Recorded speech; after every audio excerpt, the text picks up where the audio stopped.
I'd like to welcome you to WCPT AM's Out Chicago. Think of us as Sunday brunch with your gay best friends. Now please welcome your host, Scott Duff. And a happy Sunday fun day to everybody out there. Scott Duff here, and Ellen Miller is off at the Jazz Fest. Per usual. But that means we get to hang out with Tania Richard. Hello, everybody. Hello. It works better if you speak into your mic. Oh, hi. I just thought I'd stand over there. Stand over in the corner, Blair Witch style, thinking about what you've done. Hi, everybody. Hi, I'm Tania. a professional. You are a professional. Mhm. I love your schmata. Thank you. It's got the Greek evil eyes on there. I have to take another look at it because I have not noticed that, even though I purchased Really? it. Yeah. It's so great. It's so great. You're channeling Ellen's Greekness. That's right what it now. is. That's what it is. Uh-huh, yes. And we're keeping all the cooties out. Opa. Look, that was so good. Thank you. That was so good. Thanks a lot. I felt wow. Ellen, I felt did you feel it? transformed. I'm in Mykonos. I'm in Santorini, Thank enjoying God for tomatoes. Schmatas and scars. Boys could do whatever they want. Boys can do whatever they want. What? We can do it. Duh. Have you got hello, So, the patriarchy? Haven't you ever seen? I stopped myself. We can wear schmatas. Of course you can. Yeah. You can do I mean, anything just you look at want. Axl Rose. He wore Axl Rose. the lead singer of Guns N' Roses. Yes. Guns and or Roses. And or you have an option. You can have, well, I'd prefer the roses then. Me too. You know, there we go, because I've got a plant problem. Wait, did we? Okay. Hi, everyone. Hi, welcome to Out Chicago. We did it again. We did it again. Ellen Miller again is off. She is celebrating her traditions of going to Jazz Fest and basically not sleeping for 2 weeks. Really? No, she's a maniac. Wow. Yeah, she goes down there and she gets up, I'll crack it never on, stop she's at the thing. Saying it. Ellen is cool. Beyond. I mean, what? She's on the go. Also, I met her only once. I know. 'cause we've only We met see each other in on the radio. I know, right? And I met her at our live lit storytelling event where we both participated. Yeah. And I was like, not only is she cool, she looks cool too. Oh my gosh, she's like, yeah. What's going on there? Good genes. And you know what? I really think her FOMO is going to keep her alive forever. Right? Yeah, she's like, she's scared of missing stuff. And she's like, we got to do. She's a doer. I love it. I know, me too. It's amazing. This is like, what, I think her 87th year at the Jazz Fest. How's that possible? Well, because she also can bend time. Wow. There is nothing she can't do. So we hope she's enjoying her time at Jazz Fest. We hope that she's, having fun, playing some music, eating some good food in the NOLA, and then in the meantime, so we have got a great show for you right here in Chicago. But first, we're going to step up to Wisconsin. Because Nina Martinez Rutherford, she made history as the first transgender woman to be elected to Madison's Common Council. Now she is running for a seat in the Wisconsin State Assembly. We are thrilled to have Alder Nina Martinez Rutherford back on the show this hour. We're going to check in with her kind of on the state of like what's going on in Wisconsin and how her campaign's going. Wisconsin's very interesting to me right now. With a Democratic governor, they've got a Republican state legislature going on, but like the Supreme Court has been getting some wins over. Like it's an interesting time to be in Wisconsin, and also she's just a rainbow. I love her. I love that. There we are. Yeah, and then in the second hour, we got a tale of two actors. Now, okay, I'm going to ask you this. Oh, do you like the word actor being gendered? Do you prefer being called an actress or an actor? I think It's a stumper. You know what? I like being called an actress, but I also like being called an actor. All right. Like, in other words, if someone called me an actor, I wouldn't be like, don't you call me Don't an you an actor. But there's something I like about being called an actress. All right, well, then we have a tale of two You actresses. know what, Scott? I also like being called a blacktress. That's something, too. Well, okay.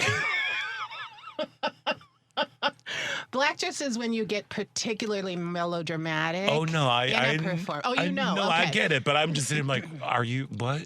Like, I- has somebody said this to your face? No one has said that to my Okay, face, but that's what I was thinking. I know when the moments are coming where I could just veer into blacktress land, and I'm here for it. I'm Yeah. not gonna, Look, I'm here for It's a it style. 100%. Angela Bassett. I just say that. I will say, God bless her. That was the first one that popped in. Yes. She was the first person She is that the popped in. queen. She is the queen of it. God bless her. Because Stella got her groove back. She sure did. She got her groove back, and she was. Yeah, I have a running actress all joke through with my husband about she even pulls that off when she's like at an award show. She does. She's like, the nominees are. Yeah. And she's waving her arms. And she's Here we very are. distinguished. She is distinguished. She is now, God love her. venerable. She's a queen. She is a total I hope queen. everyone knows we are not mocking it. No, not at all. No. No, not at And all. she should have won the Academy Award for that Black Panther performance. Oh, she was so good in that. Really? Really, don't you come Oh, wow. for that performance. Duly noted. So in the second hour, we oh no, I'm on pins and needles over here. Oh, there is no right way out of this except to go on to say that in the second hour, we're going to speaking with two actresses. Hey, that was the point of all that. That was That's the point right. of it, but So sorry. oh my gosh. Hecla, which is a new independent film that was shot right here in Chicago, follows a determined Chicago actress through auditions, breakups, and self-doubt over the course of one chaotic day. We'll have to say I recognized myself in my 20s watching this movie. There's nothing like 20s. Oh, man. Being in your 20s and trying to do this thing. Yeah. There's nothing You like did it. it much better than I did.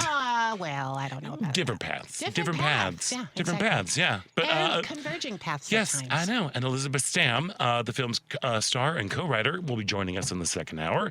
And back in Chicago by popular demand, Kayla Boy brings her one-person show, Call Me Elizabeth, about the life of Elizabeth Taylor. Back to Chicago. We're going to chat with Kayla about all things Liz. That's one that would make me very nervous. What? To tackle Elizabeth Taylor Oh, yeah. and the complexities and the Right. fabulousness and the eyeballs. Oh, yeah. I know. I'm excited to talk with Kayla about And all how that. do you get lavender eyes? Filter. You do it all through a phone and then just Cool. filter everything. I don't know. That's what I'd do. Yeah. That's what but hey, we'd also love to hear from you. So give us a call at 773-763-9278. That number again is 773-763-9278. And if you don't feel like chatting with us, you can just give us a text at the same number. That's 773-763-9278. And, of course, you can listen to Out Chicago Live every Sunday from 11 a.m. to 1 p.m. Central at 8:20 a.m. on TuneIn from heartlandsignal.com, or you can watch the live video stream on the WCPT Facebook page or the Heartland Signal YouTube page. Just remember, today's show is live on Facebook, and we're reading your comments. So please leave your thoughts as well as like and share the page. You can find it at facebook.com/WCPT 820. How are you doing, my friend? I'm doing well. We're having a bit of a staycation, Bill and I. All right. So we've been doing all sorts of cool things. Like what? Like Thursday, we saw Ma Rainey's Black Bottom. Uh-huh. Friday, we went downtown to a photo exhibit. What? Yesterday, we went to a fancy dinner. Where'd you go to fancy dinner? Oh, God, I'm going to forget the name. Okay. Because I could never remember. I think it's called The Cut. Sure. Where in this? Right on the river. Oh, so you went downtown again? Yes. Y'all, And- are you staying downtown? No. Oh, you just drive We're up just from it? buzzing down on All the right. lake shore. I love it. On the lake shore. And tonight, we're going to go see my old friend Brendan Hunt and his solo show. I'm going to be there as well. Tonight? Yes. Get the heck out of I here. will not, because then you'll have to sit and talk to yourself for an hour and 45 minutes. So it's been nice. It's How wonderful. What a great staycation. time to kind of like reconnect and everything. Yeah, and- it's really, we had been sort of planning a trip and it didn't quite work out. So we're like, well, we'll just have the fun in this let's great go do city. let's do our stuff here. It's been good. That's really great. And then we might see Matisse next week at Art Institute. Aren't we interested? Who are you? Look at you. Of course, with my long haul, I'm like, I have long You're haul like COVID. COVID. Mhm. Like that's a lot for And me. like- I'm like, and then we're doing this. So it's a Yeah, lot. but at least you get to sit down. When we see the show, When you see the show. and now I'm sitting down, and I know. Wait, so you know? I you're- went to college with Brendan. How wonderful. I'm very funny. I have great stories about Brendan. Oh my gosh. Well, we'll dish about it next Okay. week after we Oh, see yes, the I'm show back because you're back next next week. week. That's right. I know. So I'm very excited about that. Cool. Your life is much more cooler and much more interesting than mine. Well, this next past few It's days, true. maybe. Yeah. Yeah. No. What's up with you? Right. Not a darn thing. Like okay.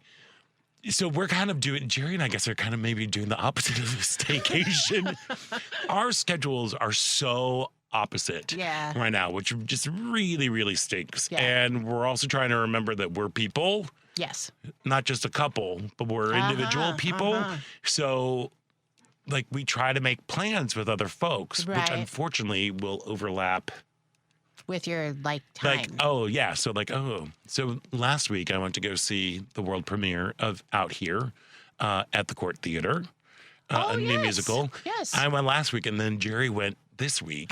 With other friends. With a friend who, so we kind of have been missing each other, and I have a problem with plants and my patio. Oh. Like, I love it. It's so good to have something like that. I know, but with this crazy weather that we've been having, it's just been awful. Like, I ordered a patio set. That's good. It is good. It's a good indulgence because you really enjoy your patio. I do. I really enjoy it. I have a question. Yeah. Do you also grow like veggies and stuff? No, so here's the thing. The way we are set up, so we live in a courtyard, and it's all like one level. So everybody's front door comes out onto this courtyard. Oh, okay. And I feel like, should there be corn? No, I have a neighbor growing? who did that. We have little I've got a neighbor who has planters. corn too. And A neighbor of mine has corn. Yeah, they grow corn. They grow a lot of stuff, and they also have this giant smoker where they Ooh, do they smoke share? meats. No, because they're like one block. Oh, They're like kind of a little further away. yeah. But I really want to be friends with them because Yeah. it smells so good in You the have summer those, over there. You have that too. We have neighbors across the way, and they have one of those, but they invite people, and they're like the magic neighbors who. Oh, see, that's great. Yeah, it's a You beautiful just thing. I got to linger Yeah, exactly. around there. I just a like little walk more. around back and forth at the front door. Hey, what's going on? I'm like, oh, Hi. hi, Do you how need are anything you? from the store? That No, I can do? help you with delicious. So I've just been kind of like daydreaming about patio stuff. And you're kind of you're building your Look, yeah on Friday, which is my Saturday, yes. for some reason my body was like, it's 6:30, you're awake. And I'm like, no, I don't want that. It's my day off. I get to sleep and everything. But I got up like around 7 and was kind of doing things like finalizing guests and doing all that stuff. And then I'm like, I'm going to go look at plants. Oh, nice. I went to 3 different places and I didn't buy a thing. I was so proud of myself.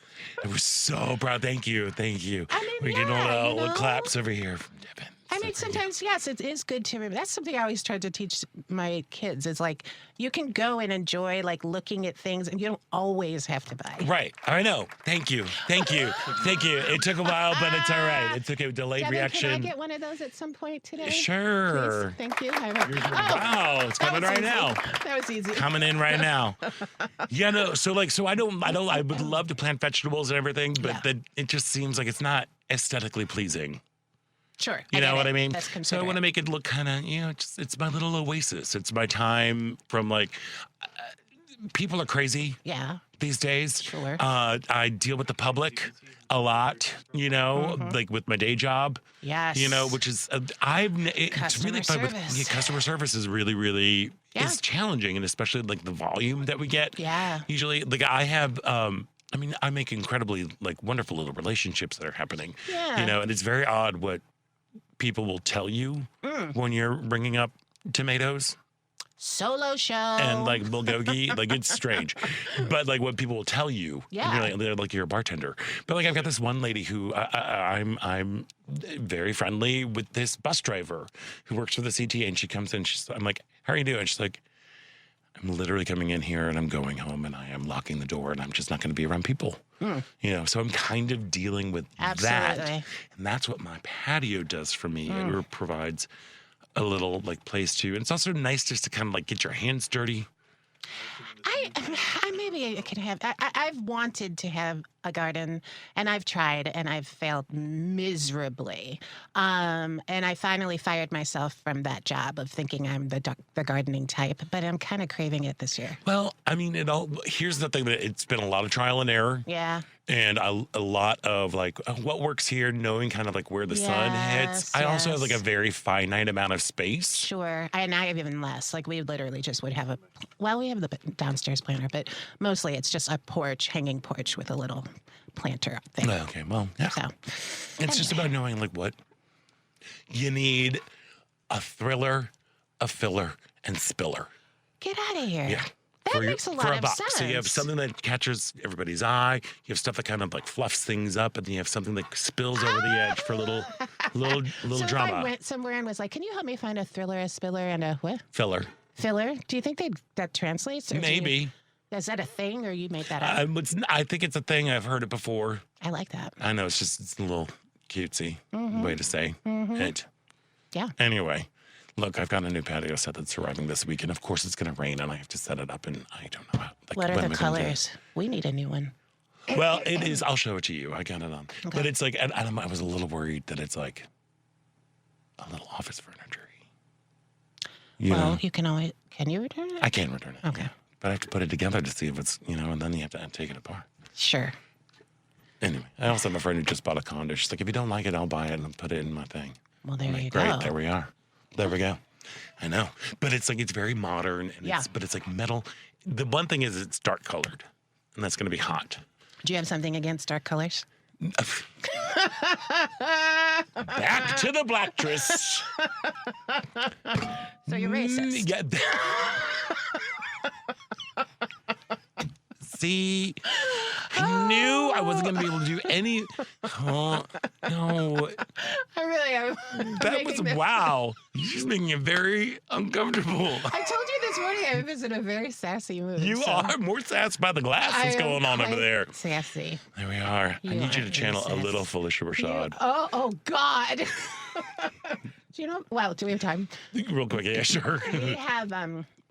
If you are a black woman, Yes. back in the 90s, no matter what you looked like, you were told you looked like Whitney Houston.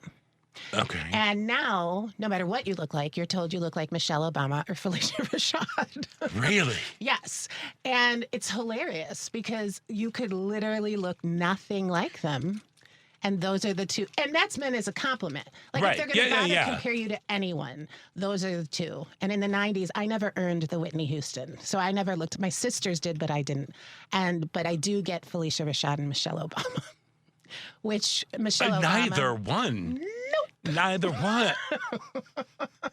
You know, Mitchell Fain dislikes two course. things. What? He dislikes two things: Mylar balloons and Felicia Rashad. But she's doing great. I mean, I'm not worried about Felicia. She's doing a great job. all She's like set. directing everywhere. Yeah, and she was she's nominated for Purpose, right? Yeah, yeah. I mean, come on. She's, There we go.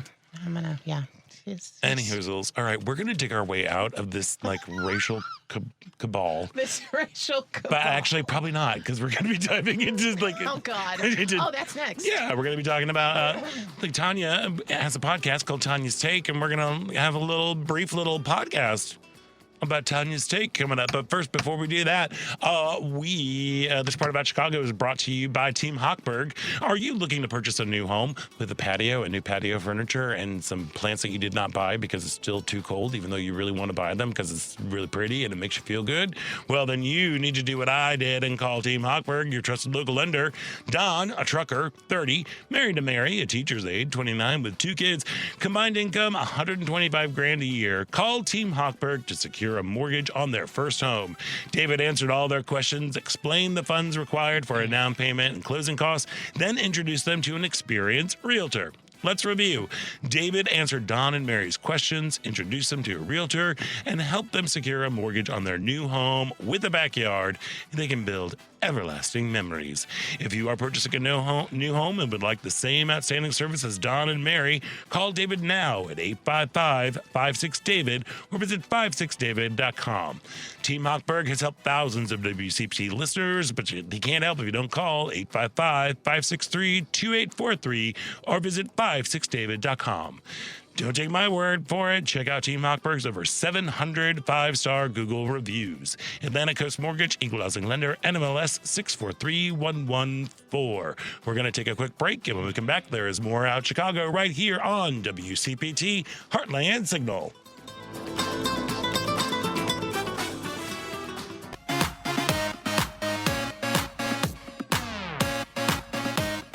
I'm David Dodd with the Chicago Black Gay Men's Caucus. Welcome back to Out Chicago on WCPT 820. Welcome back to Out Chicago. Scott Duff here. Ellen Miller is off this week. That means we get to hang out with the lovely and talented Tania Richard. Hello. Yes, actress. Blacktress. Yeah, let me think about that. Can I call you a I don't know. Blacktress? Blacktivist? I don't think you can, but that's okay. I think it's That just seems reserved. weird. No, that just seems... What does? call... That you would. Yeah. Yeah. I don't want to call you that. That's okay. Yeah. Actor, activist, Yes. author. Thank you. You know, Tania Richard. Hi, everybody. Yeah. Black girl from a white suburb, finding my light, using my voice. Didn't even stumble that once. No, you It's didn't. now available from where you get books. It's also going to be a live show coming to you later this year at the That's American right. Blues Theater. Yes. Ho, ho, ho, ho, ho, what? Oh, and that's not the only thing that's coming up. This week on Choose Views, Richard Choose guests include immigration attorney Kate Lincoln Goldfinch, candidate for Illinois House Demi Palachek, Democratic strategist Corbin Trent, doctors Anthony Douglas and Thomas Fisher, Pennsylvania Democratic Party Chair Eugene DePasquale, and Chicago Mayor Brandon Johnson, plus show regulars Sarah Jones, Kurt Mullett, and Karen Byrne. That's Choose Views, weekdays from 6 to 8 a.m. Central on WCPT 820 a.m., Heartland Signal website, TuneIn, YouTube, and Facebook. Yeah. So, Tania, you also have a podcast, Tanya's Take. There we go. You Brace. Culture. That's gone. Remember? I know. Stuff and now junk. it's now Stuff and Junk. That's right. Yeah, Tanya's Take Stuff and Junk. So what's on your mind these days? So what's been on my mind lately is complacency. And so recently I came across a New York Times article which had three sort of very intellectual types talking about words and whether certain words had sort of passed their usefulness in terms of political correctness or whatnot. And they had this sort of like very glib conversation, and they literally voted, like, does this word still, like, should it live or die? Like terms like, or pronouns, right? Or words like Latina or Latinx or whatever it might be. And they sort of glibly voted whether they should live or die. And the whole point was to talk about like moving the conversation forward and understanding that words like have a purpose for a certain amount of time and then they evolve. So like I'm here for that conversation. Yeah. But the way they were doing it was they weren't just dismissing the idea of the words, they were sort of dismissing the idea of inclusion and belonging along with it. So it was like throwing the baby out with the bathwater type thing. And so I just really started thinking about the necessity and the purpose and why we need to continue to educate ourselves and understand the evolution of these terms that surround us when it comes to inclusion and belonging, because the conversation's not over yet, right? And it was at an all-time high the summer of 2020 after the murder of George Floyd. And so many people who were trying to sort of fight the good fight and be part of the conversation around inclusion and belonging. They had a stack of books that they were reading on the topic and really were curious and trying to learn as much as they can. And now we're in 2026, and I can see how that has died, how, you know, DEI has been weaponized so much it has to change its title, and how people have stopped with their curiosity and their learning. And so I just wanted to do kind of a refresh on some book recommendations. Fantastic, yeah. Because we need to understand how it's all combined. It feels as if there's larger pressing issues, but in fact, they're all connected to the exact same thing, right? And this goal of the extreme right to sort of enact the great replacement theory, which is literally saying that marginalized people are trying to take over, right, at the detriment of the majority. And it's that a great replacement theory that literally leads to authoritarianism, which we're already seeing happening and occur. And like, we have to know this. We have to be able to understand it so that we can identify it. And we need to understand the meaning of words and how they evolve so that we can understand how to align ourselves with them, right? Or to fight against them. Yeah. And so to me, I'm just trying to bang that drum because it's easy to get seduced into thinking like, inclusion and belonging and DEI is passe, right? You know, and it's like we have bigger fish to fry, and it's like it's all the same. Connected. Yeah, it's all the same fish. It's all the same, and we can't forget that, and we have to stay vigilant and still make it our work to be curious and to learn about this stuff. And so there's some good books that have popped up that I am myself in the process of reading that I think are really informative when it comes to like, how did we get here? How is this part of a cycle that never ends? The whole idea that history doesn't repeat itself, it rhymes, all of these things. And these books, I think, are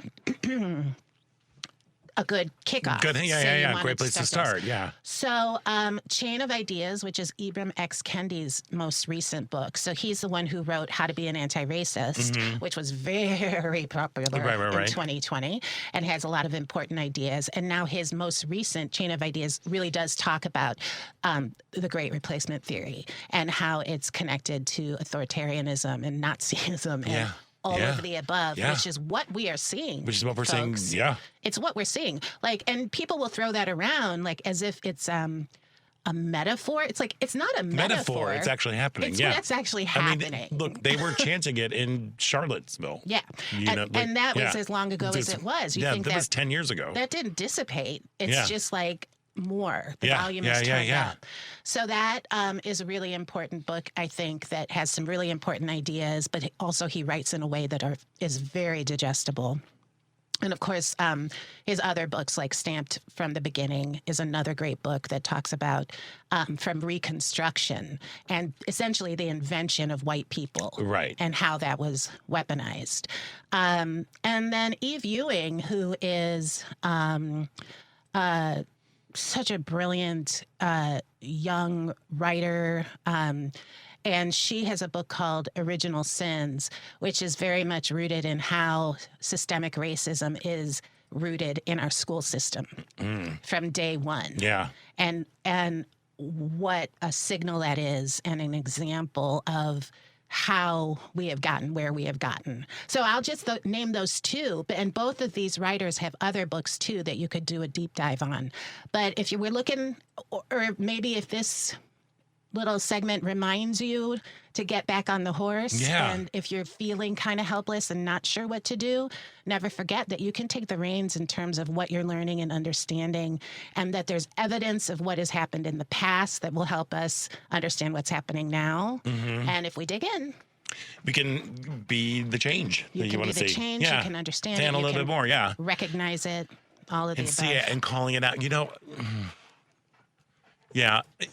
I'm really intrigued by this book about Eve Ewing. Is that her? Eve Ewing. Eve Ewing. Yeah. Especially She's going back to based in Chicago. to She's education. amazing. The name really sounds familiar. Like, you've probably seen her name before.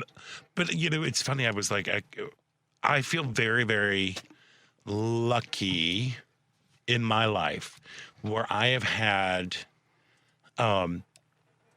like in my childhood, of like having adults who were very clear about racism and stereotypes and like just like laying things out and like, let's get the record straight here. Like I remember my 6th grade teacher, Mr. Brumby. I'm friends with him on social media. So Mr. Brumby, if you are listening, you have definitely made an impact in more ways than one. Amazing. But I remember that was like the first year where the busing program happened. And when I say I grew up in the suburbs, like I grew up in the suburbs. It was still developing. You know, we were 30 minutes outside of St. Louis. You know, we were in a small, relatively small, was still developing. And it was, for some, like we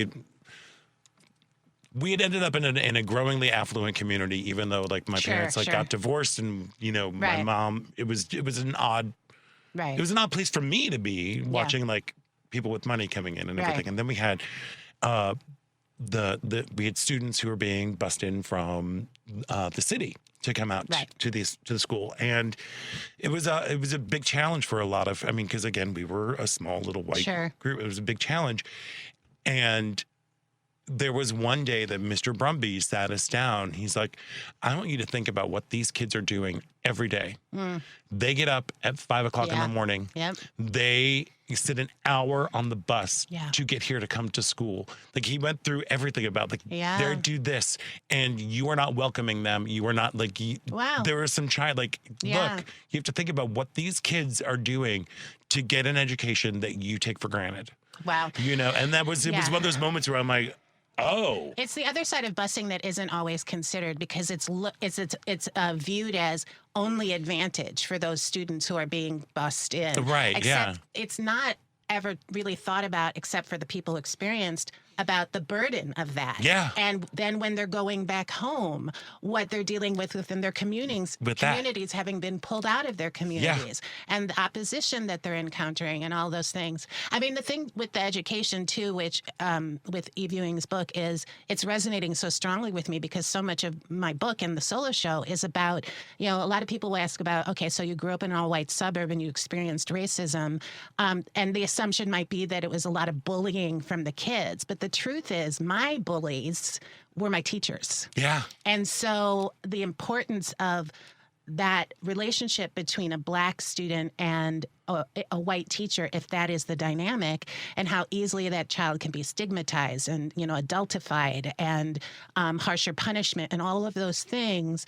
There's such parallels between what Eve talks about in this book, to the point where I might integrate it into the fall solo show, because it's really powerful. Yeah, I mean, but thank you for those recommendations, because I mean, it really is like,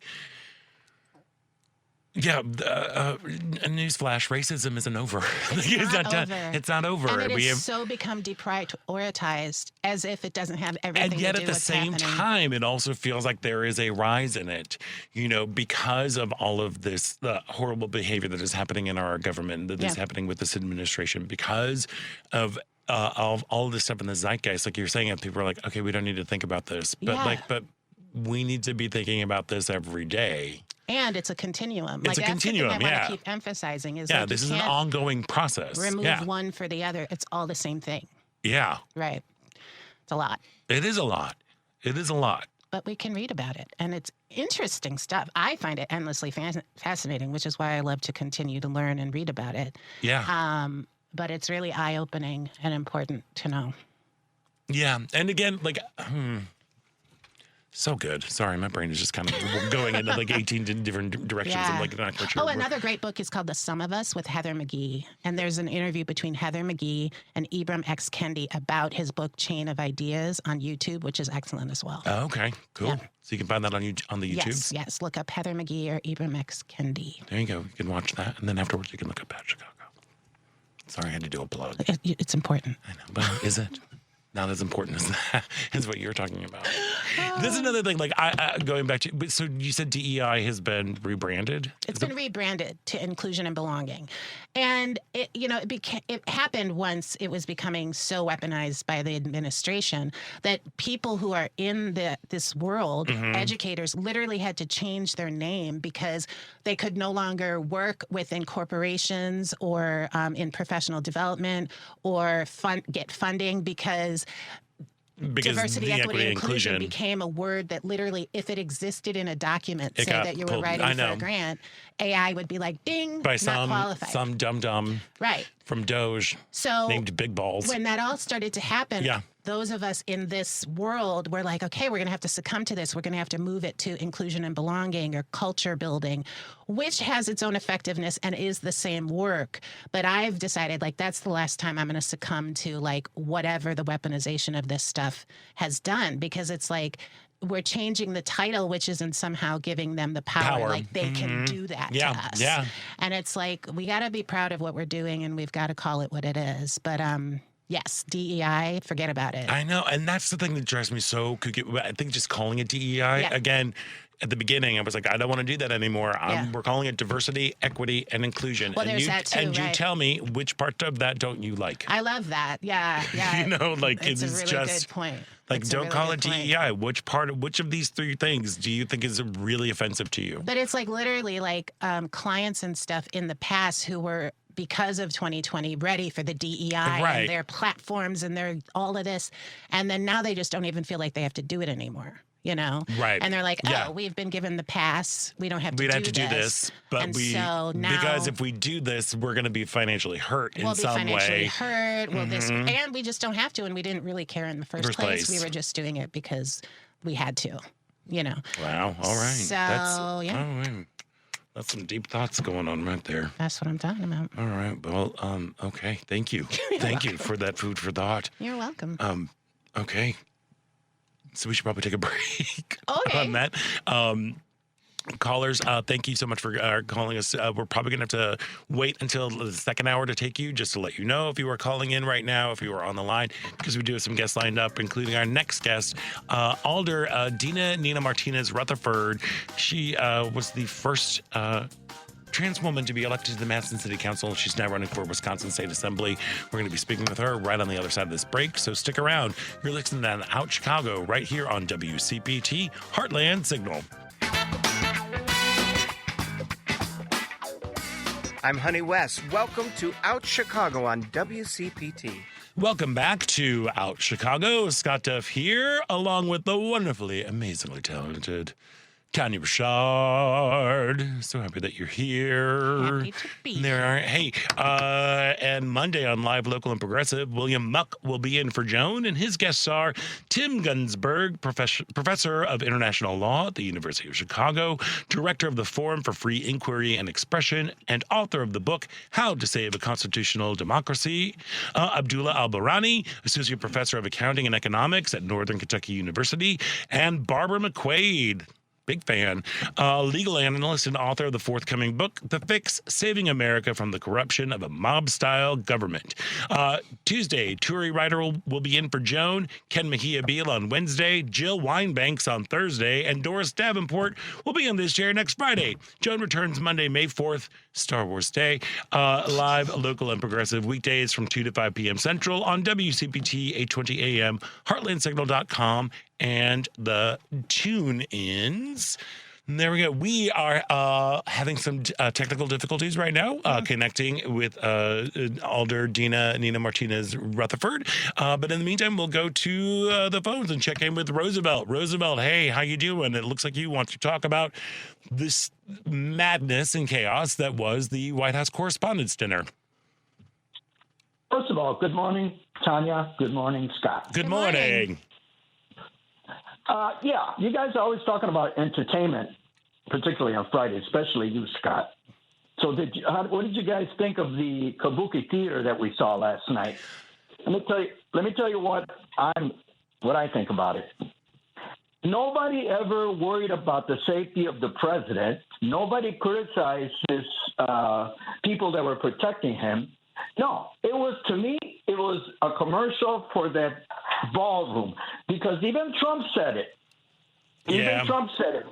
And am I wrong in this, Scott? Well, here's the thing. Let me just finish with this. Go for it. Sorry to interrupt you.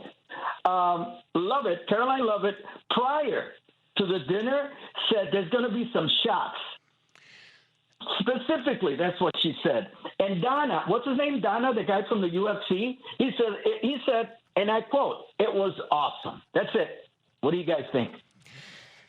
Look, I think that here, I am hearing everything that you were saying right there. And I think we are in a really unfortunate spot right now where this is what we are thinking, that we are thinking that something was staged, that something was like this was planned. This was a planned event and a planned attack. I also think that some of the language used by Caroline Leavitt might just be, I believe that was a little bit more metaphorical and just about in terms of, because apparently he was all ready to go with some sort of speech that was going to be, who knows, because we never got to it. information is still coming out right now. So we don't know. We've got a name. We know he's 31. He's from California. And they believe that he took a train. They believe that he was staying in the hotel. There's still so much that we don't know right now to be really forthcoming. But I also will say that, dear leader, was able to stay awake through the whole thing, which is a shocker. And if there was a mentalist, couldn't he see it coming? That just set it up right there, And also, he wasted no time to put in a little advertisement for his ballroom that he's building, which of course it's a private event, so it would never be held there anyway. There's that whole moment. And then there's also it also opened up a big opportunity. When I found out about it, unfortunately, the way that I can get information really quickly, just in terms of what the zeitgeist is, I go to the New York Times. Usually that's where I head. But then just to get what's the culture, what's the feel, I will head over to X. I'm on there. I don't post. I just kind of see what's going on. And they wasted zero time with talking about the leftist violence, which is one of the biggest things that that MAGA is all about. They're about blaming everything on the left and saying that we are nothing but like crazy, violent lunatics who are trying to disrupt things. All of that said, these are all things that we're just kind of sitting with right now, Roosevelt. And and as you said, it's really hard right now to not be conspiratorial about what happened last night. It also, the timing was convenient because the dinner had just started and the real program of people giving remarks and getting up and speaking, because we know dear leader has a very thin skin. This is a man who has not gone to the White House Correspondents' Dinner since President Barack Obama roasted him. And I'm still of a mind that this is that moment when President Obama called out the Donald, that was the moment that he wanted to run for president. That right there. That is the supervillain origin story. And for him to come back to that, and then for this moment to happen last night, but it was also conveniently right before the program actually started. Because we cannot believe a word that comes out of this man's mouth, and what comes out of Caroline Leavitt's mouth, and what comes out of anybody in this administration, Stephen Miller, the way they all spin it, that it is, it's hard not to jump to those conclusions. I think that we should all kind of pump the brakes and just see what comes out. Does that make sense to you, Roosevelt? Absolutely. Yeah. And may I add just a little bit of it? Sure. Wasn't there supposed to be a meeting, and wasn't Krishner and some other guy going to do some peace talks? Yes. So that didn't happen either. Right. So to your point, he's always a chicken, and you know what that means. Yes, we have a little taco going on right there. Yes, you are correct. Yeah. And again, right now things are just moving so fast and so quickly. And the fact that Jared Kushner, of all people, is on this negotiating team, he does not work for the government. He's not a part of it. He's lining his pockets. There is no other explanation. I mean, it wasn't from all the incredible groundwork that he laid during the first term when he was supposed to solve the crisis in the Middle East and bring peace to the Middle East. That was his job, So it's very confusing as to why is even there, So and of course this also brings up the stuff that if we're talking about the war in Iran, and let's not talk about it as being a conflict or whatever, our government decided to wage war on a country just based on a whim. The thing that also is really, really getting under my skin, and the New York Times had a really, really great article about this. I was just saying this. The fact that we the people who are waging war in this thing, that are controlling the Straits of Hormuz, that are controlling the global economy right now, are communicating through memes and Lego movies. while it is easily digested and you're like, oh, Iran, that's very clever of you. It's also making Iran look like the scrappy underdog that's taken the wind out of the sails of our dear leader. And that right there just seems they called it slopaganda, because it's AI slop that is being put up. And very, very important things, very important issues are now being discussed via social media through Legos. Just let that sink in. This is where we are as just in terms of intellectual curiosity. This is what they believe the American people can digest. I mean, we're doing it too with those stupid, video clips of Call of Duty and mashing with movies and that silly Dr. Jesus AI thing that they put out. Where these are just weird times, and everything is being fed to feed that base emotion. Is that the ego or the id? I'm not up on my Freud, but there's some sort of it is just fueling the fire of taking everything and just reducing it down to very childlike and very simplistic things when these are very difficult and very complex issues. Roosevelt, thank you so much for calling. I really, really appreciate it. And thank you so much for listening. But that is something that's been weighing on my head. It's yes, it's funny. It's really funny and very clever of, Iran to be putting out these. Have you seen these Lego videos? I haven't. They're really funny. They look like dear leader, and they put him in these moments and they make a mockery of him and how he's just incapable and incompetent about to handle what's going on about this. And it's really funny. But again, it makes them look like the scrappy underdog when I would say across the country, this particular regime is to be nice, not liked. So now it sets up this very weird dynamic. And now, because we are addicted to our phones, because we are addicted to social media, because we have all these things, and this is where a lot of people get their information, this is now what your information is being reduced to a Lego movie.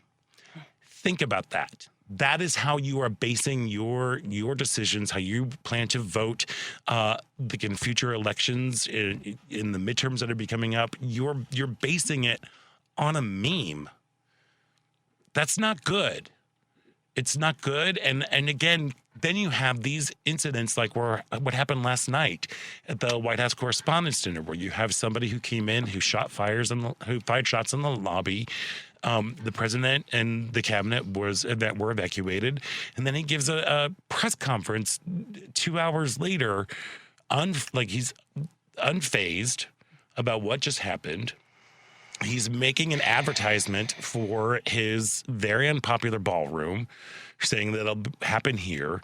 And then you have people talking about the violence that exists on the left. And they took down Charlie and they've tried to take him down twice. And what are they going to do?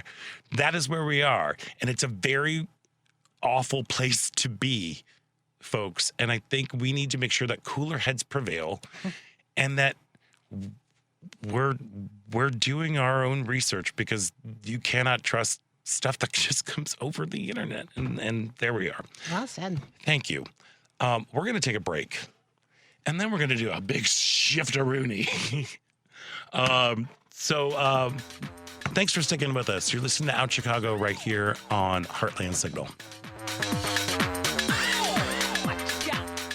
I'd like to welcome you to WCPT AM's Out Chicago. Think of us as Sunday brunch with your gay best friends. Now please welcome your host, Scott Duff. And welcome back to the second hour of Out Chicago. Scott Duff here. Ellen Miller is off in New Orleans, jazzing it up at the Jazz Fest. But that means we get to hang out with Tania Richard. It's me. And no, it's not. It's Tania Richard. Your name is Tania Richard, and you are wonderful. I'm so glad that you're here. Thank you. And thank you for being my support during that rather interesting last segment. It was excellent. I just decompress, but man, we gotta do some stuff. Yeah. We're gonna do some stuff. We're gonna switch things up. Yeah. we're going to focus on like creation. Yeah. This is how gay I am. Oh.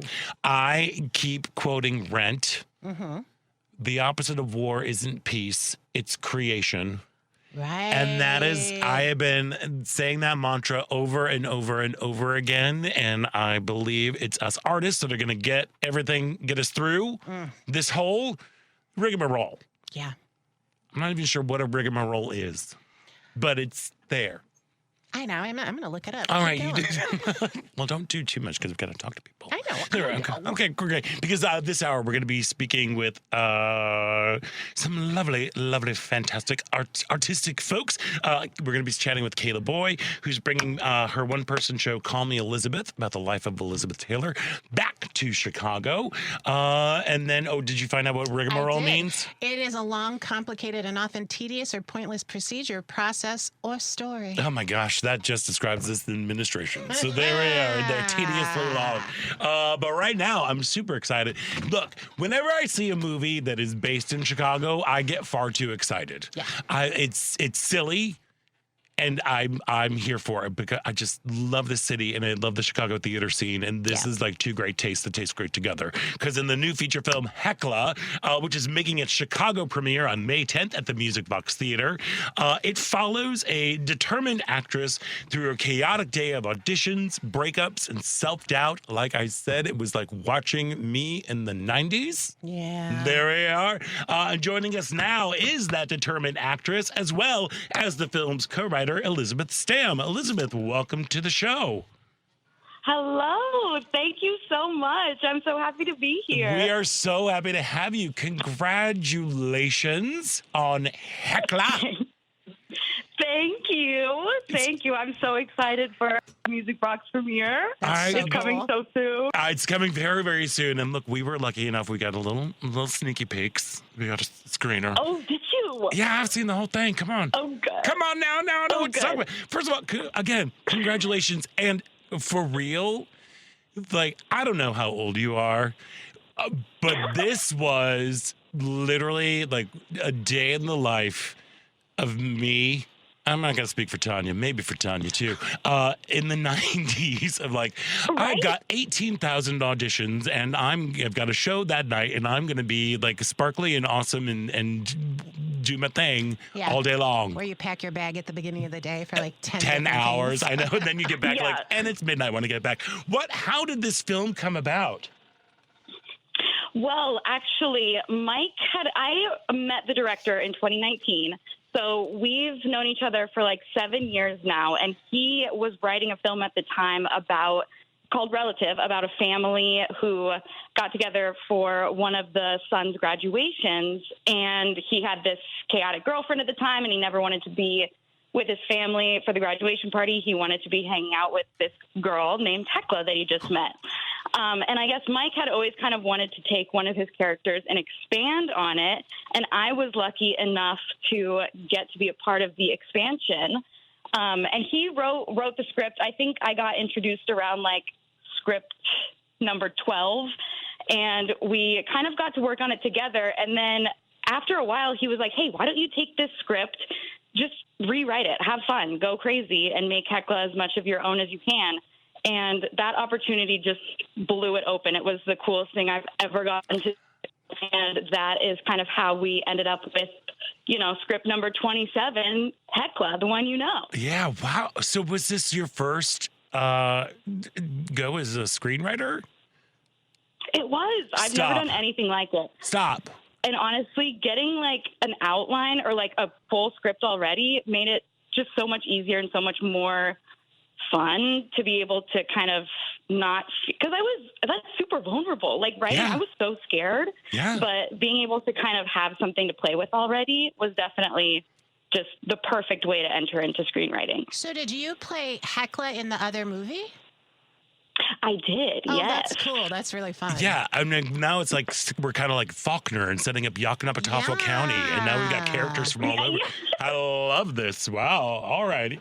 So Hecla made an appearance in the first film. That's the one with like Fran Guinan and Wendy, right? Wendy, yeah, absolutely. Yeah. so she's now, and now we're just filling out her story. How would you describe Hecla to our listeners before they go check out the Chicago premiere on May 10th at the Music Box? That's a good question. How would I describe Hecla? I would call her first and foremost a bag lady. I think your opening shot, she has like 7 bags on her arms. She's chaos, but hopefully in an endearing way. The thing that I love about recently getting to show it to an audience is how many people see themselves in Hecla, which at first I thought it was just me and Mike, a character kind of combined. But now being able to kind of know that other people, like you just said, you saw yourself in the 90s. Oh, 100%. Yeah. It just makes it feel even more beautiful to share with the artistic community. Because everyone's had a day like that. It's so true. Everyone left their house with 5 bags and a mug instead of a coffee cup running through the city that they live in. Mm-hmm. And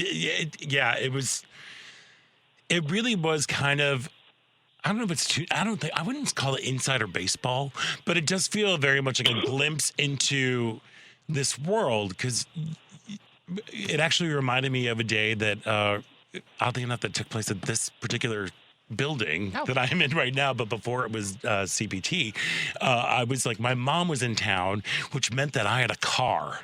So she came in to see a show that I was doing, Whitman, at About Face Theater, and but I had like 2 auditions during the day. I had a radio promo for the show, and then I had the show that night. And I'm like, come on, Mom, we're going. And she was like, I had no idea that this is what it takes to be an actor in terms of, well, you know what I mean? But like what you show is very true. Like you're running down to go do an audition for a film. You're going to do a show for an experimental play, which that one, I was like, girl, run, don't walk, get out of there. I know. But yeah, that one always gets the audience going. I love that scene. I'm like, oh my God, it was I wanted to hit him so bad, but I know. So well done right there. But so there are also some like really beautiful shots of Chicago, the city that I love. What was it like? You know, you're not only are you a writer on this, you're a producer on this, you were also starring in it. What was it like trying to, like, did you get all the necessary permits, or was it kind of like a renegade kind of thing? Okay. I'm actually so glad you asked this question. We didn't get a single permit. Come on now, and you shot on the L. And you shot on the L. I am in love with you. Yes. Okay, there's that scene where she's on the L and there's 2 people on each side of her. Yeah. And actually the woman on her right side, she was just somebody on the train, and she was like, what are you guys doing? And we told her, and she was so excited. Oh, how fun. And so we're like, you actually want to be in this shot? And she's like, okay, I'll try not to look at the camera. But there's a very specific moment where you can see her like smile and take a peek at the camera. It's just the cutest thing ever. But no, not a single permit. Wow. We did all of that running around on the very first day. And I think every single building we ended up going into, we only got like 1 or 2 takes because we would get yelled at. And then we'd be like, okay, no, it's fine. We'll delete it. We're leaving. Don't worry. And like that scene when she's about to enter the Goodman and she can't get in, we actually just kind of kept rolling, hoping someone would pass and open the door. Luckily enough, someone just walked right by, went in, and Hecla just followed them right in. And then we got yelled at and left. Oh, that's Stop. so funny. Oh my gosh, that is brilliant. That makes it even better. It really does. Right? Okay. And we had to use that one because that was the only one we had. Okay, see, this is why I love independent films. It is just talk about scrappy underdogs. I know. Like it is just, yeah, it's so great. So I love, what was the decision of shooting in black and white for a majority of it? I mean, I know the film is dedicated. There's a little hat tip nod to the David Lynch. Dare I say there might be a little bit of a nod to the Annie Hall. Yes, yeah. Yeah, which I see going on in there. Like, why black and white? And then, I mean, I get like the moments of color are, from your artistic expression, but why? They're beautiful too. Yeah, why go with the black and white? Yeah, definitely. I think Mike always wanted to do it in black and white. And then I remember when we had, which I think just to kind of add to the chaos, and then it just makes, once you see the color, I feel like it just pulls you in even more. And our production designer, Heather Coleman, who's an absolute genius, she was like, Hecla is the most colorful person ever. So she wanted to add as much pattern to the black and white as she could. And then we ended up working with a second unit director, and she came along and she just wanted to create this insane world of color. So whenever Hecla is acting or, finally not running around and doing the actual thing she came to do, it's kind of her moment to really shine. And you just kind of want to invite the audience in and have them realize that this is the moment we're all here for. And like, her running around and all the logistics of getting there and having her script and all of that stuff is a second skill you have to have along with the acting portion. And so we just wanted to have a moment where the audience could, really see her be in her element as much as possible. Yeah. Was any of it shot with non-traditional cameras, or were they all like iPhone or stuff like that in order to get specific shots? Or Definitely. There was one gal, she played one of the casting directors in the first audition with Christian. She has a specific camera that was also in color that we got to use. I don't know what the camera was called, actually, but you can kind of see her holding it. It's the handheld one. Oh, yeah. And we would kind of go back and forth from the camera to her camera. Yeah, I think it was a really cool conceit, because it does allow the audience to breathe and also to be with Hecla in these moments of like, okay, there's the business side of this business we called show, but then there's also the artistic side where like that's the part that really fuels the artist, that's why we do it. The chance that you're able to be like, I mean, I loved the sequence. I don't want to spoil things because people are going to go to the Music Box on May 10th to go see the world premiere of Hecla. There we are. But the moments where the purple dress and you're out in the woods, and I believe it was a woman of A woman of no importance. Thank you. Yeah. But like that monologue and watching the difference between like the audition and living and breathing it in the woods, like there was just something that was like, you feel like you just feel alive in that moment. Yeah. And I kind of like, oh, that's the one that she booked. Like that's in my mind, like watching it. But yeah, there was something really. Okay, that makes me feel good that you thought that, because we kind of wanted that to be kind of the one that she's been waiting for. She does the commercial, she does the experimental play, but she was really excited for that last one. Yep. See, I'm smart. Were you part of the editing? You're good. Were you part of the editing? I wasn't a big part of editing, but they actually did it they were doing it while we were filming still. So Eric Marsh, the editor, would come pick everything up at the end of the day, go back to his place, and just kind of begin the editing process. So him and the director, Mike, were immediately working on it. And I think I saw like the first cut, honestly, maybe a month after we finished. Maybe not even after we cut. Yeah. Wowza. I know. It was crazy. Oh my God.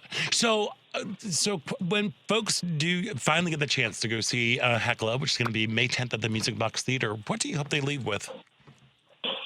Ooh, that's a good question. I hope they leave with a certain confidence in their creativity. I want people, when people say they're not creative, I just don't think that's true at all. I hope people take away and want to go and create something that means something to them. I just hope they get inspired and want to move and make art in this world that we're in right now. Yeah, and that's a wonderful thing to leave with. And also, since you brought her up, the production designer and costume designer, Heather Coleman, I do have to say, I am obsessed with that damn man's tie tied as a pussycat bow. I just sat there I'm going like, how did they do that? And now can I incorporate that into my world? I'm just very I loved it. So I'm sorry. The amount of times I've worn that in my everyday life now, Thank you. changed my wardrobe. Thank She changed you. it. Thank you, Elizabeth. Yes. Yes. Well, hey, keep rocking the Pussycat Bow because I think Hell yeah. we should use them. And folks out there, don't you miss the Chicago premiere of Heckla. It is May 10th at the Music Box Theater. And for tickets and for information, go to musicboxtheater.com. And that is theater spelled with an R-E because they are fancy that way. Actor, producer, writer, Elizabeth Stam. Thank you so much for joining us today. And congratulations. You wrote a movie. Right? I know. What? Thank you, guys. It means the world to be here, so thank you. Well, go and enjoy it and soak it up on May 10th at the Music Box Theater. Yes, amen. Thank you guys so much. It was so great to chat with you. Thank you. too. Thank you. Enjoy the day. We are going to take a quick break, and when we come back, we're talking about Liz Taylor. Yes. Yes. So beautiful. Liz Taylor. Anyway, we're going to take a break, and when we come back, there's more Out Chicago right here on WCPT Heartland Signal. We're comedy duo Pink Pony. Welcome to Out Chicago on WCPT. Welcome back to Out Chicago. Scott Duff here, along with Tania Richard, just moving things along. Hey, tomorrow on Driving It Home on WCPT, Patty Vasquez will be joined by Dr. Jason Bussell of Chicago Community Acupuncture and Jen Korotko, the approachable healer. And Tuesday, John Fugelsang will be on the line with Patty. That's a get. I remember him. I love me some John Fugelsang. Very, very funny. Knows the Bible. Very smart. Oh, yeah, he was a theology major. Oh, wow. Yeah, he's amazing. Love him. Wow. Yeah, really great. Anyway, that's Driving It Home with Patty Vasquez, weekdays from 5 to 7 p.m. Central on WCPT 820 a.m., the Heartland Signal website, TuneIn, YouTube, and Facebook. Hey, look, Chicago knows a good thing, and they wanted more. And back by popular demand, Kayla Boy is bringing her one-person show, Call Me Elizabeth, about the life of Elizabeth Taylor, back to Chicago. And joining us now is none other than the violet-eyed lady herself, Kayla Boy. Kayla, welcome to the show. Hi. Thank you so much for having me. Thank you for joining us today. We were said earlier in the show, the Elizabeth Taylor, stop it, icon. Like Hollywood royalty. When did you get the idea that you're like, I'm going to tackle Elizabeth? Well, that sounds weird. We don't want to tackle her. No. No, we do. We want to love her and hold her up. That's right. But when did you get the idea to do a show about Elizabeth Taylor? Well, great question. This show has been a long time in development and came from a place of love, respect, and admiration. Yes. Out of all the golden age movie stars that we know of, her legacy, Elizabeth, continues to endure because she had such a wonderful life off the screen beyond those wonderful movies. Cat on a Hot Tin Roof, Giant, A Place in the Sun. But her real legacy came into play due to her activism in the fight against AIDS. She was one of the very first celebrities to speak out and get the administration at the time to finally acknowledge its existence and to take action. So the show is really kind of an origin story about who she was off the screen and then what inspired her to finally use her voice for good. Cool. Yeah. Because, it's so funny. My first introduction to Elizabeth Taylor was in the 80s, was her activism coming up with, she was a dear friend of Rock Hudson who kind of was put AIDS, like gave a face to AIDS, like a one that people like, it's Rock Hudson, the macho guy from the movies, this beautiful movie star, and her friendship with him, that was like my first real introduction of, like, she was just kind of an idea, like I knew about, like, oh yeah, National Velvet, and she did other things, but like this was really, and all of her White Diamonds commercials. White Diamonds, yes. these have always brought me luck. And then she like showed up on Dynasty. And then Joan Rivers went for a while, like making fun of her because she got fat. But sorry, that was an anecdote that probably didn't need to be told. But no, but it adds to her lore as a survivor. She went through so many phases. She really did. Eras, and she's someone that we can see as she's a human. She wasn't always glamorous. She was a real down-to-earth person, despite all the celebrity jet set era.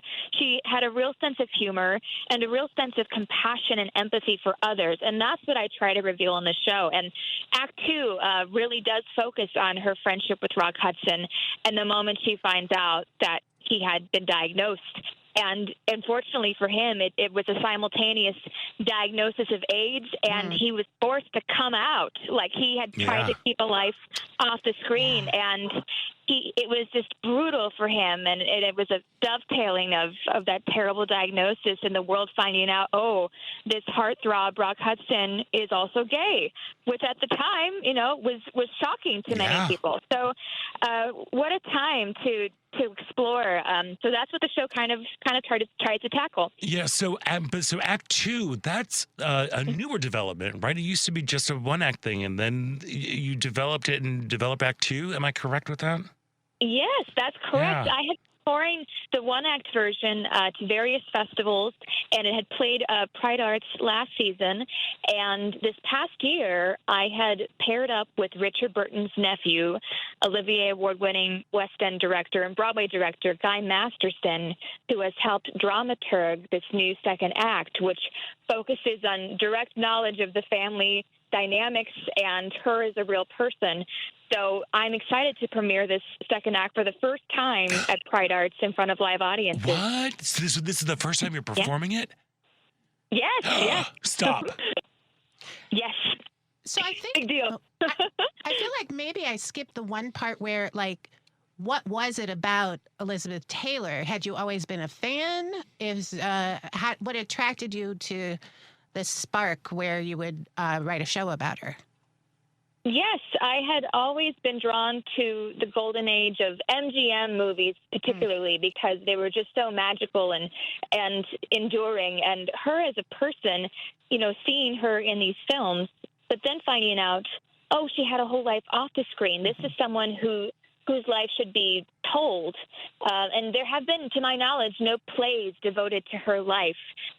There have been many movies and TV shows and books and such, but as a theater person, I was looking for someone's story to tell that was interesting and that could leave the audience with some inspiration for their own lives and how to show up for communities in need and show up during difficult times. And I think she really is an example of that. Yeah. Do you ever feel a responsibility for portraying an icon like Elizabeth Taylor? It's like people have a very good frame of reference. Does that freak you out? I mean, I've had to do it once. The more I do it, the heavier it becomes, ironically. Wow. Because people that know her continue to come to different performances. I've had her doctor and her PR person and different assistants. And and every time someone comes, they comment on it. And the commonality that I've heard is that I get her essence right, which is all I'm trying to do. I'm not her. I'm trying to tell her story in a faithful, dramatic way. But I do use blue contacts because I have brown eyes, so I try to do that. There we go. And, I try to get her vocal inflections down and her mannerisms, so I spend a lot of time studying interview clips and her performances on film and her speaking outside of being on camera, too. So, it was a lot of research just trying to get the essence right, and hopefully people walk away feeling that they understand her better. So, okay, I don't want you to peel the curtain back too much, but what for you, what is the way for you to, what is the thing that helps you, drop into Liz? Oh, that's a great question. I think it's the voice. So before the show, I have a few interview clips that she did on Person to Person and different talk shows. And there's also a great clip of her talking about the making of Giant. And I I watch those and I try to get into the voice. And she's interesting because she was not a trained vocalist.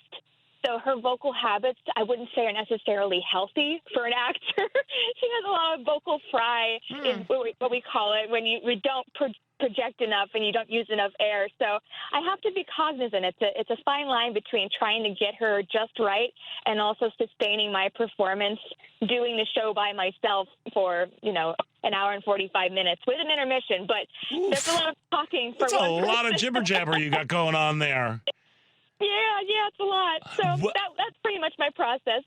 May I ask, what era, what time frame are we talking about when you are watching these talk shows? Because, are we talking about, very tanned, caftan, glamorous? Yes.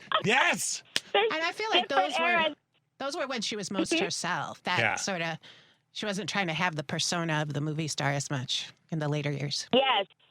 I wanted to pull back the curtains, and the show takes place in her bungalow at the Beverly Hills Hotel. So it's like the audience is having an intimate. Yeah, you're in the hotel suite with her having an intimate conversation. So the show takes place in 1961 as Act 1, in the middle of her recovering from her tracheotomy and winning her Best Actress award, and just before she's about to restart shooting Cleopatra. Oh, and wow. Act 2... Yeah, it's a lot going on. And Act 2 takes place in the summer of 1985 as she finds out about Rock's diagnosis and she's planning the Commitment to Life dinner. And you see how she's calling the White House trying to get President Reagan to finally say something. So that is her struggle in Act 2. So I refer to both newsreel clips of her testifying in front of Congress about AIDS, her giving intimate talk show interviews, and her off the record too, because I feel like people can be more real when they're not on camera. Yeah. How do you? That's a 20-year gap, or 20 plus. Mm-hmm. How do you make the adjustment from pre-Cleopatra icon movie star Liz to activist Elizabeth?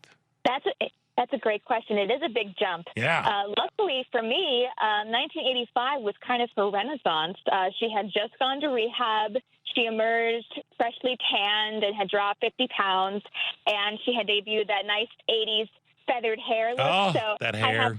I have two different wigs for the different eras and two sets of costumes, and I'll probably drop my vocal inflection to be slightly lower in Act 2 to show her maturity. And please tell me you just take off some earrings and throw them down on a table and say, "These have always brought me luck." Oh! Absolutely. So what was your... Two questions. What was your... And this is for everybody here, I guess. What was your first Elizabeth Taylor encounter? And what is your favorite Elizabeth Taylor role? Ooh. My first encounter, I was very young. It was watching National Velvet on TCM with my grandparents. And just marveling at this young girl. She was 12 years old at the time, and she was so precocious and so self-assured before a camera. I wasn't like that on stage. I didn't develop a sense of awareness until much later. So just watching her and marveling at her, telling the story that the whole world fell in love with her from this film. So I loved that one. And then I think, the one that showed her deepest range was Who's Afraid of Virginia Woolf. Thank you. Thank you. Mm-hmm. Sorry. Yes. I'll be quiet now. Mm-hmm. No, but it's such a departure from the glamour girl, and people were shocked. And you leave that show, you're just so uncomfortable. I found myself laughing out of being uncomfortable at the dynamics at play because it's her and Richard going at it on screen, and it's just brutal, that movie. And they do it so well, and it's just a great depiction that she actually could act. She wasn't just a pretty face. She could act. Heck yeah. Oh, yeah, and she was willing to show the ugly side and not always actually that interested in the glamour. She was really willing to go there. Oh, yeah, man. No, I'm so glad you said Who's Afraid of Virginia Woolf. Oh, my gosh, Kayla, I can't even tell you. It is, okay, this is a movie that my husband and I regularly quote at each other, which might be pulling back the curtain a little too much on our relationship. But it is, yes, and it's also Mike Nichols' very first film as a director. Yeah. Like, oh my gosh. Look, after you go see Call Me Elizabeth, that's going to be at the Center on Halsted, you need to run out and go watch Who's Afraid of Virginia Woolf, because that like it really is like, in my mind, she has never been better. Oh, yeah. She is just she's ferocious and sexy and a mess in that whole movie, and the four of them together are just like, sorry, okay. It's fire. It's like a dumpster fire, and it's so real, and it's so good. Yeah. And Mike Nichols just nailed it. And he made them rehearse that film in order, as if they were doing the play. So they got to get the continuity of the story, which you don't often get when filming movies. You do it out of order. So they all developed this bond as a cast, and it felt so real. And they shot on that campus of their college. So you get a sense of, I mean, this was one of the groundbreaking movies of the 60s of realism and dirty and real life. And people didn't know what to think of it, but it opened the door for so many other new films. And it was quite a landmark movie. So, yes, please go see that. Oh, my God. Now I'm just thinking of them literally opening up the door at the very beginning. What a dump. Yep. Hey, what's that from? How old was she when she passed? How old was she? Oh. She was, I believe, 79. Okay. She died of her heart failed. Her heart gave out. She had a lot of health problems. That was also a thing. Yeah. More than many other people question whether she was a hypochondriac, but to her, these illnesses were real. She had a brain tumor at one point. That was a famous photo that she did. They had to shave all of her hair off to do surgery. The tracheotomy, she literally died on the operating table, and they brought her back. Wow. So many things. It's amazing she lived as long as she did. I know, right? And to leave such a legacy behind her is just what an incredible full life she had. Oh, my God. Well, if you want to experience a glimpse of this full life of Elizabeth Taylor, don't miss Call Me Elizabeth, a one-person show written and performed by Caleb Boy. It's presented by Pride Arts. It's going to be just one weekend only, May 8th through the 10th at Center on Halsted. For tickets and more information, go to pridearts.org. Kayla, okay, after an hour and 45 minutes, there's not going to be a talkback, is there? Sunday show will have a meet and greet if people want to keep chatting. Yeah. Look, because I could talk. Clearly, you know this woman backwards and forwards. So I would love to sit and just pick your brain about her. So we're so excited that you're coming back, that you bring the show back to Chicago. And Kayla Boy, break all. Do you have one thing? I just looked it up. This is you on the website? Yeah. It's gorgeous. I know, right? We've got the picture right now on our screen. That's awesome. Yeah. So, wow, break all of the legs, and especially as we go for the new second act. You got this. Thank you so much.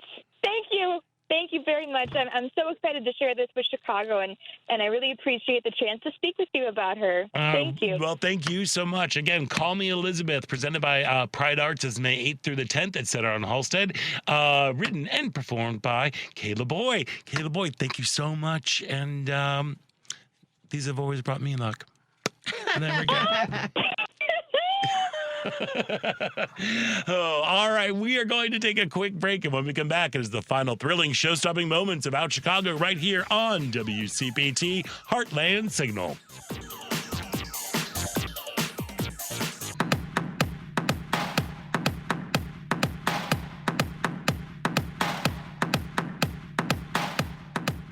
Hey, this is Mark Patton, and I'm from Spring Queen, My Nightmare on Elm Street, and you're listening to Out Chicago. Welcome back to Out Chicago. Scott Duff here, along with Tania Richard. Just rolling along. Are you a horror fan? We just said that. No, it's because you said Mark. I was. You didn't listen. It was. No, I did hear you, but when I heard horror, but you heard horror. Also, yeah. Are you a horror fan? I love a good horror movie. I'm a fan of horrors. I'm a fan of a horror movie. Sure. I don't chase them. they're fun to watch if you let yourself watch them. Oh, yeah, I don't yeah. really like to be scared. Yeah, look, that Nightmare on Elm Street 2. Oh, well, Nightmare on Elm Street, forget it. You I saw love the second all one, of though, them. right? Oh, yeah, I love all of them. Okay, you need to watch that documentary. No, you've told me about Because it really is like, Yeah, oof. Yeah. It nipped his career in the bud, and he had, like, right. he was on the Broadway with Sandy Dennis, who was in Who's Afraid of Virginia Woolf. He was on the Broadway and in the movie of Come Back to the Five and Dime, Jimmy Dean, Oh, was Jimmy he Dean. really? Mhm. No, I was always a fan of his, and that series, or whatever you want to call it, of Nightmare on Elm Street is the best. I guess I did like it much more when I was younger. I used to really get into those. Oh, yeah. Yeah. Well, but it seemed like when we were growing up, Yeah. like there was the rise of the slasher film, with Sure. like your Friday the 13th, Halloween. but even although that was Halloween earlier. Halloween was earlier. Yeah. But like we had the Friday the 13th, but Halloween. Halloween, man. So scary. Yes. Because But it was what's- psychological even more than anything else. Yeah, because we really didn't get a lot of there wasn't a lot of gore I guess not. in it. No, there isn't, because you see a lot of flailing legs. Yeah. You'll see like some stabby, Stab. but it's nothing like But that spurty. Michael, man. Yeah. And the mask and Yeah. his lore and just like, oh, so good. Boogeyman is coming. The Boogeyman. So good. Yeah. Yeah. I told you that one of Jerry's professors saw it in France. Oh, yeah? During its original time Okay. out.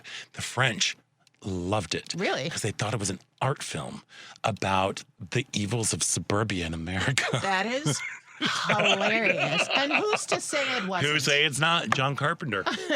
That's not, because it's supposed to take place in Haddonfield, Illinois. And boy, oh boy, do all those cars have California license plates. No way. Every single one of them. I freaking love that. Every single one of them. Last night, we watched this late 60s horror movies. I think it's called The Torture Garden. Okay. It had Burgess Meredith, TV's Penguin. Sure. And wasn't he on Real People, or That's Incredible, or Those Amazing Animals? Oh, like one of the hosts? He was one of the hosts, I want to say. Wow. That was those, a turn like for a him. weird one, like Those Amazing Animal. Okay. Yeah. Yeah. So Burgess Meredith and Jack Palance. And it all took place in this carnival. It was, we were really kind of like, why are we so into this? Well, there was those movies, and then there was also the TV movies, like Initiation of Sarah. Ooh, Morgan Fairchild was in that one. Trilogy Trilogy of Terror. Oh my God. One of my coworkers One of the actually has best. Karen Black That's tattooed on hilarious. his arm. That is one of the scariest endings. That is such a good movie. With the little thingy. coming oh my alive. God. Yeah. Oh, but isn't she also at the end? She's like, anyways. Yeah. So good. So good. I guess I do like horror. Okay. Yeah. Good. Because one of the scariest images ever of Initiation of Sarah is this woman, I think it's this movie, dives into a pool. Mm-hmm. When she comes up, there's a layer of glass over the pool. And she can't get out. And she can't get out. She can't get out. It's so scary. I don't like that. Yeah. I don't like that. It's kind of was a secret fear of mine for years. Yeah. That, and I was convinced that because I saw Jaws at a far too young of an age, Sure. and I was In a the deep swimmer, end. and going to the deep end. Yeah. I think that's how I got really good at swimming. Because you would go fast. I would go to the deep end and get out of the deep end as fast as I could. Because that made sense, right? That the shark was, my friend had a pool. And that Yeah, was the our shark thing. was going to come through the drain. Clearly. A very large shark that loves chlorine That's right. was going to come and get me. It's a glimpse into the mind. I never said it's going to be pretty. I never said it's going to be neat. Right. But the movies like that, there's just so much around how the stories were told. How with Jaws, how you really don't see the fish for so much of Out the of movie. necessity. Out of necessity, but also what that does, and how your first encounter with it is just the woman getting pulled under, and all of that. It's just Yeah, so good. So good. Love them. Also, Citizen Kane, not a horror movie, but it became so legend and lore because they didn't have the budget. So half of the stuff, the ingenuity that they were being praised for about the lighting and everything, it's because they literally had a chair, right, and they could afford a column. Yeah. and they could afford maybe like 2 stairs. Yep. And they just put it in distance and they lit it differently. So all of a sudden it's this sprawling, man. Like, Love that. necessity. Love that stuff. Necessity. Oh, no, it also, I want to give a big old shout out. Our good friends at Artemis Singers. You know Artemis Singers, Chicago's only lesbian feminist chorus. Yes. Why is it the only one? Who knows? Oh, I don't know, because they're that good. They are going to be having a concert coming up on May 2nd. It's called Power and Harmony. And there's a lot of stuff going on with it. So you need to, she didn't really give me all this information. I wanted to give a big shout out. There's a lot. I don't know where it is. Oh gosh, I have to go to the website. But they're singing. They're singing. And there's songs of the program called Lesbian Feminist Boogie, which, I mean, come on, by Artemis member Allison Downing of Chicago, and Night by Florence Price, the first African-American woman to have a composition played by a major orchestra. So, yeah. So that's coming up on Saturday, May 2nd in Evanston. Hopefully it'll tell me right where it is. It's not. Oh, gosh. Well, it can be Googled. Google it. Google. Hey, Google. May 2nd. Why won't they tell me where it is? Anyway, that's just great radio for me just kind of searching. But we do love the Artemis Singers. It's going to be in Evanston this coming Saturday on the 2nd. So there we go. We've had a really kind of a roller coaster ride of emotions with this show. That's good stuff. Yeah. And, I keep going back to... You imprint on me very, very much, my friend, Tania. Goodness. No, because you just like to give little reminders of things of to quote Al Gore, like inconvenient truths. Right. It's like, hey, this stuff is still my happening. Love language, inconvenient truths. I think. But it's great because you're like, oh, yep, you're right. Yeah. And let's continue to do the good work. Right. And and that's I think it's always like a good little a motivational reminder. Yeah, and I love the way you just said the idea that that is the good work. That is good work. Educating yourself, learning, growing, evolving. It contributes to something, Well, and it goes, kind of encapsulates everything that we were talking about, like in the first hour, whether it's, about diversity, equity, and inclusion, or whether it's about, our leaders are fighting a war and they're communicating to us through slop. Yeah. Through AI slop. Right. And I think, and I think so much. I think, but with the extremes on both sides, and don't come after me for both sidesing it, because come on, we all know it's true. Like, if we don't take time to just really sit down, process things on our own, to educate ourselves with what's going on, to sit with uncomfortable material and uncomfortable feelings, that is the only way that we're going to be able to bridge any sort of divide that we have going on right now.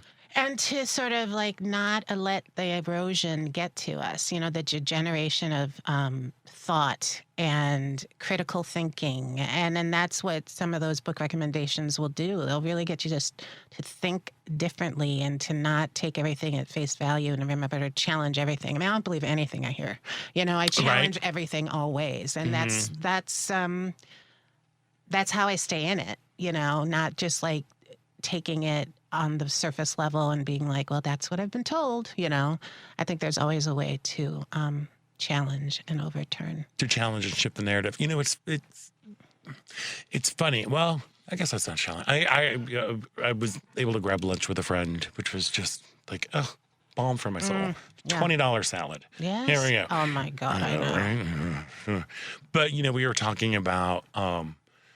She's very much like, all right, we're fighting. And she's in the trench. She's like, we're doing this. And then there's a movement for May Day on May 1st where you don't buy anything, and all that stuff. And I'm like, I think it's great that we have a moment of solidarity to show people what's happening. Yeah. Like the people that are against what's going on in this government, with this administration, with what's happening in the world. but what does it really get us?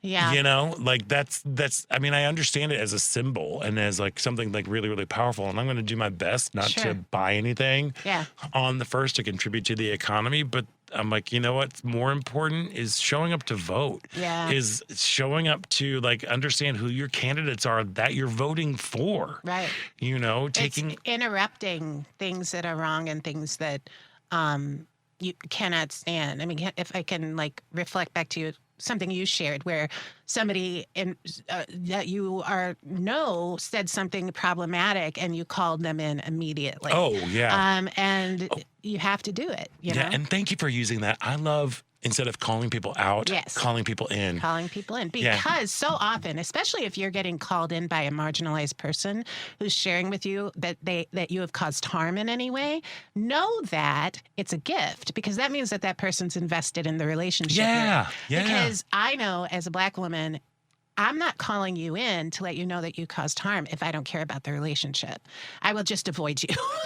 Right. Because I don't got time for that. But if I want an authentic relationship with you, I'm going to call you in, which means it's going to be kind of uncomfortable for a second.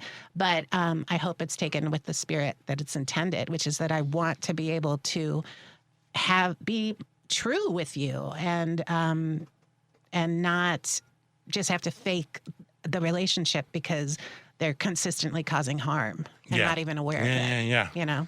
Yeah. Again, I love, for people who might not be familiar, calling in as opposed to calling people out and just canceling them and being like, you're bad. Right. Bring them into you and be like, hey, you said something that was hurtful, harmful, fill in the blank. Yep. Do you see this? Yeah. Do you see what the impact of what you're doing? Yeah. It's really hard.